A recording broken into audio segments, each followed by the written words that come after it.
Hello, everybody, and welcome back to a patch review. It's been a while. But we finally got a patch for Legends of Runeterra, a game that I really like. After it has gone to PvE primarily, the Path of Champions mode. We are still getting a bunch of new cards in a month, but for now, we have some changes to Path of Champions. So let's go over them and see what they have done. There's been some changes to decks, changes to star powers. Revives now put you back at 100% health, which is very nice, because there's definitely times where reviving at 50% health means that you might as well not revive at all, at higher difficulties mostly. Early lost powers, now you only need to win one encounter. You don't need to win two.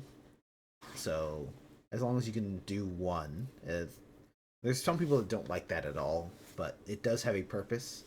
The purpose of early loss causing you to get worse things is purely just to stop people from starting a random run, seeing that they don't like their powers that they're given, and then abandoning the run and starting a new one.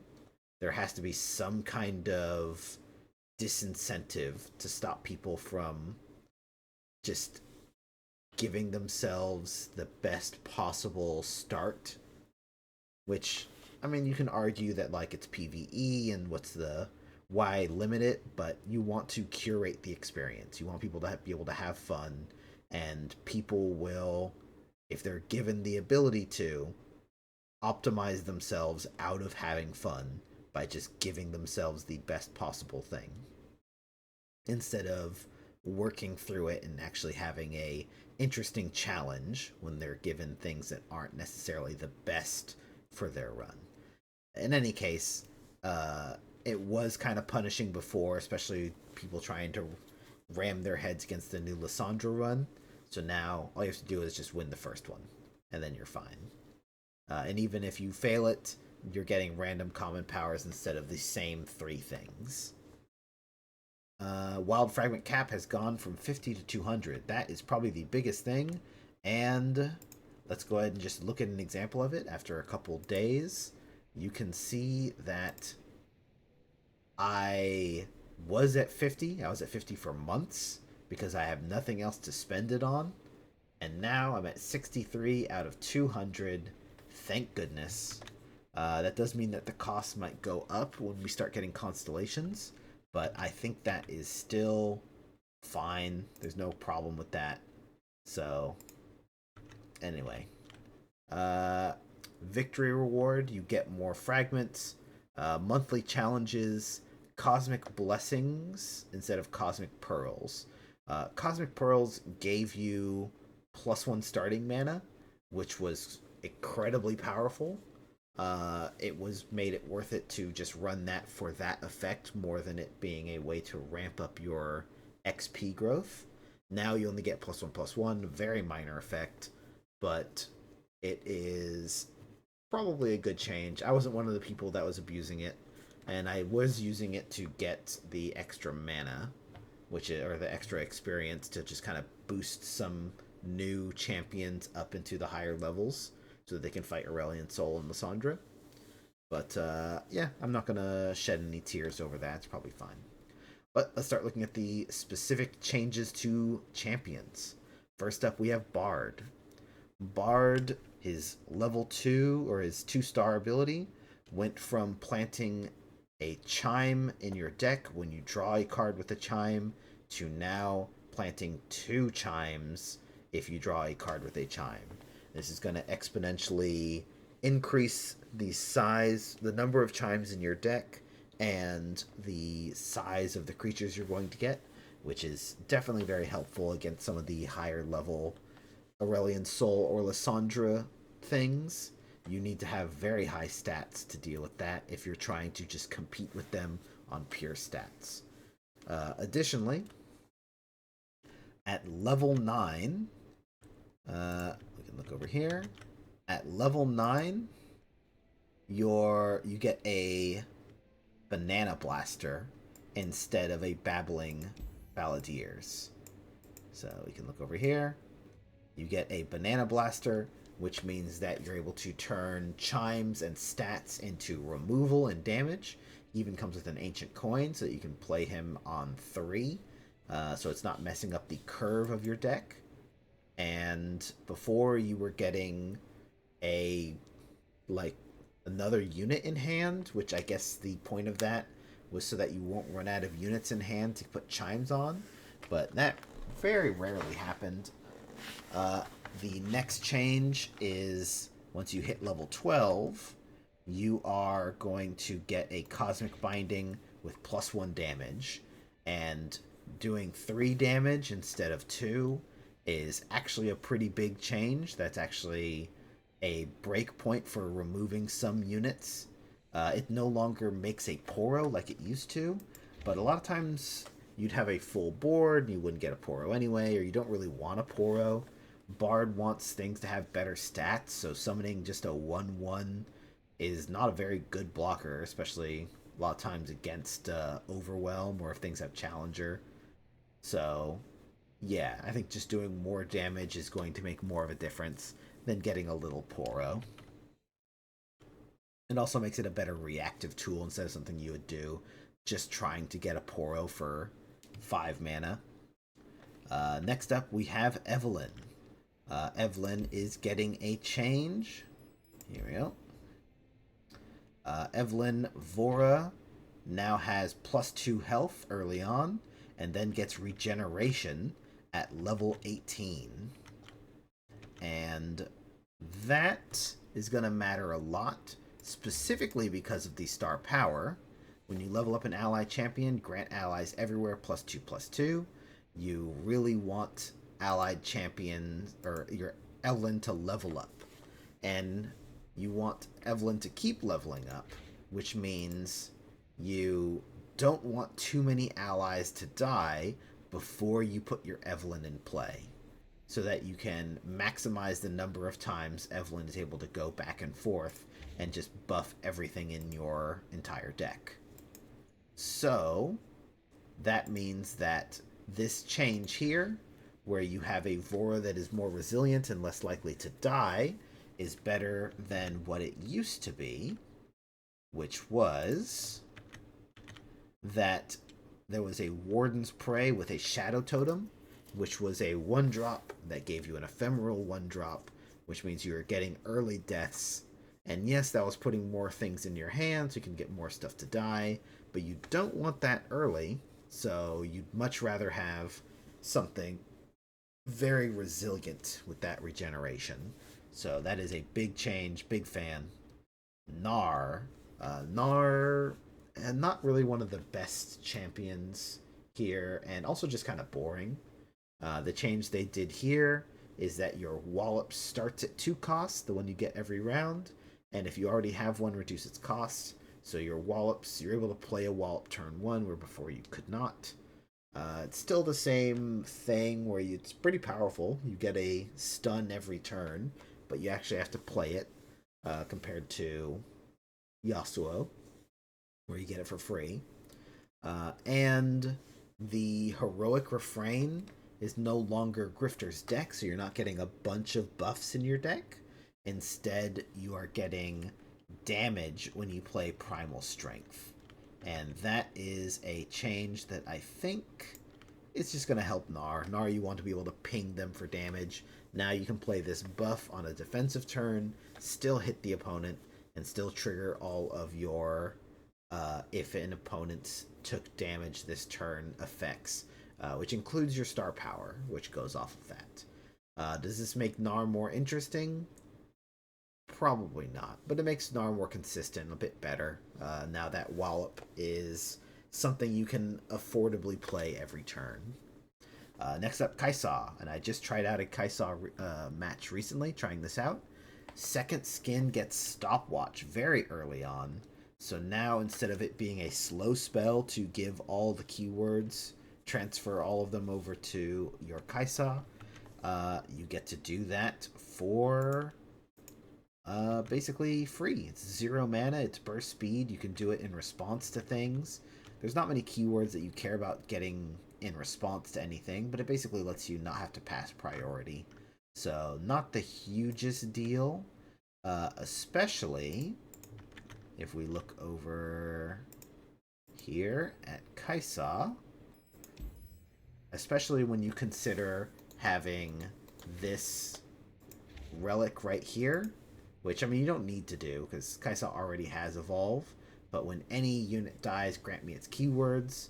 This lets Kaisa, lets you kind of chump block with a bunch of stuff, and Kaisa will get their keywords even without you needing to rely on her burst speed spell. But it is still a very nice change. It kind of speeds up your ability to act. It means that you can open attack with Kaisa. Very cool. An interesting change, especially considering that that's not a change that I could see them doing for PvP anytime ever, really. Kaisa, that'd be too strong. But for the PvE mode, very nice, and you get it very early. Next up, we have Kain. Kain used to be you had to kill an enemy and survive in order to get a darken equipment that cost 2 less. Now you just get that. No having to jump through a hoop, you just get it. Then there are a couple of changes to his deck. So let's go ahead and take a quick look at Kain here. Here we go. So Kain, here are the changes. It used to be that the Darkstone Lodestone, the Darkin Lodestone had quick attack. Now it has Challenger. That is definitely an upgrade because with Kain, when you kill a unit, you get +2/+2 and heal the full. If you have quick attack, the heal to full part, like, you don't need quick attack because you can get that heal to full. So as long as you have Challenger and you can choose what you pull in, you can make sure you kill something and then you get permanently stronger. So there you go. Then the next change they did was at level 6, your Wounded White Flame used to get a Challenger, but now that you have this, you don't really need to have a unit get Challenger because you're going to be putting this on it. So instead, Furious Wielder, -1 cost. Very big deal because that means you can play Kain and play Furious Wielder in the same turn on 5. And so if you play Kain on curve, he can swing or block or whatever, and then Furious Wielder can go ahead and be played to actually level up Kain the turn you play him, which is a pretty big deal. At level 27, so way later on, it actually replaces the Wounded White Flame with a Shadow Blade Fanatic. Wait, level 27? No, that can't be right. Because I have it right here. Look at this guy. He doesn't get any abilities or items or anything, but yeah. Instead of having a faded unit, another faded unit, instead you're getting another cultist, which is probably, I think, for the best. That gives you even more cultists in your deck so that you can get your free Kain draw. So I'm actually a fan of that change. Let's actually look over here. Is that supposed to happen at 17? Is that a typo? No. When does it happen? 27 Shadowblade Fanatic gets a Warding Charm. That's nice. Okay, so I guess they kind of mix that up. So when does that change happen? How early? Momentous Choice, Furious Wielder. Huh. Is that just a always change? They changed that from level 1? Well, huh. Who knows? I guess so. They must have made the change right away. But, okay. Overall, great changes for Kain. Just starting with the Darken equipment right away without having to jump through the hoops is a big deal when you have uh, a one drop with Exalted or with Fated that you want to actually put equipment on. When you have a bunch of cultists that you want to start using their abilities, you want to have an equipment as soon as possible for that kind of stuff. Then we have Lee Sin. Lee Sin has some interesting changes. Uh, let's go ahead and jump over to Lee Sin. There we go. Lee Sin, there you go, has changes at 12 and 18. So at level 12, Unworthy Soul swaps out for the card that you start your deck with at lower levels. Gruesome Theater, which is a card that only affects low health units. Now you can go ahead and recall anything. It works with flow, so it still kind of costs about the same amount. You get to summon a unit when you play it, which is, nice. That's fine. But getting something that will recall landmarks, will destroy attachments, recalls any size unit, way better when you're dealing with higher difficulty things where there's just not little tiny stuff anymore to use Gruesome Theater on. Then at level 18, Concussive Palm no longer gets the Grifter's deck. They're removing that from several different things. You're no longer shuffling a bunch of Concussive Palms in your deck that you have to draw through. Now, you're getting a Concussive Palm with a random rare item to put on stuff, which is way better. Lee Sin doesn't have naturally a bunch of card draw in the deck. Instead, you naturally have free spells to play, so you don't need to fill your deck with spells that don't draw you more cards. So, yeah, good change overall. Swap back over here. Now we have Nasus, and these are some nice changes. Instead of every round start granting the strongest enemy -1, which, stacks up, and it can stack up on one unit, and it can make a difference. Nasus is already playing the late game somewhat. Now it's just going to help you deal with go wide boards since you're playing a long game. All enemies have -1, and that's going to stack with your Nasus if you level up. That's going to stack with the power that you can find that gives them -1, and that kind of thing adds up very quickly. So a huge buff, because that starts working right away instead of a unit coming down at full power and then only then starting to get weaker with each turn that goes by. Additionally, Bloodthirsty Marauder, the 1-mana 3/1, instead of being a 4/2 as he currently is, now switches to being a 3/3, which more health works a lot better with the new passive. Nasus, you're still going to probably use him to trade, and you'll be fine with that, because Nasus just wants you to kill things and to have one thing still be alive to receive the benefit of the fact that something died. So, just makes them a bit more resilient.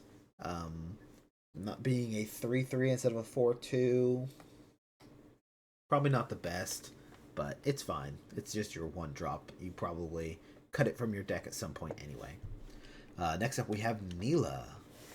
Neela is going from, this is a lot of text, but basically creating a copy of the first 2 cards you discard, and then drawing 1 extra card that's fleeting for each one that you do, is now just whenever you discard a card for any reason, you create a copy of it in your deck and draw 1 fleeting at the next round start. So now it just works for every card that's discarded, which is, that adds up, that helps. You're no longer like, oh, I don't want to discard too many things, because then I'm not going to put those back in my deck. Now you're fine to just get a bunch of fleeting cards and not worry about it. You're not having to count cards. You can actually use other discard effects. Yeah, it's just a ease of use kind of thing for that. Additionally, the Buru Lookout now gets Ancient Coin at level 18, so that's fine.